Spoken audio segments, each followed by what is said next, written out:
The future of the auto industry, at least in the US, rides on pickups, specifically electric ones.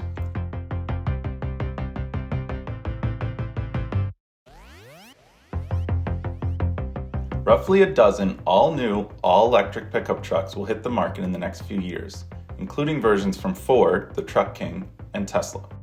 Right now, pickup trucks account for 1 in 4 of the industry's revenue dollars, and that share is only going to grow. But there's one big problem. Electric vehicles need electric vehicle chargers, and there still aren't many of those, particularly in rural America. Blame economics. Without big government subsidies like there are in China and Europe, it's tough to make money on charging without EVs. It's tough to sell EVs without charging. It's a chicken and egg problem, or as I like to say, an electric staring contest.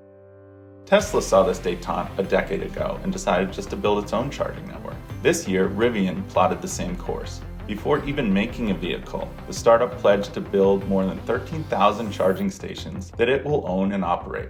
That's more than even Elon Musk has managed. What's as interesting as the why is the where. The Rivian Charging Map is scattered broadly. Campgrounds, trailheads, remote motels, they all loom large. Rivian fans will be able to juice up all over Alaska and Hawaii, in the deep south, and in the frigid forests of Maine. It's literally seeding vast swaths of EV desert.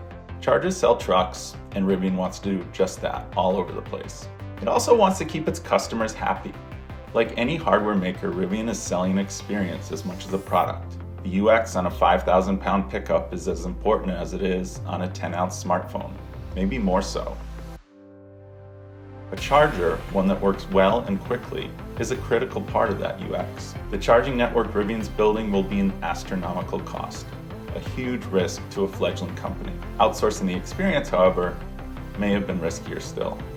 This is How We Move. I'm Kyle Stock. For more content like this, follow us on your favorite platforms.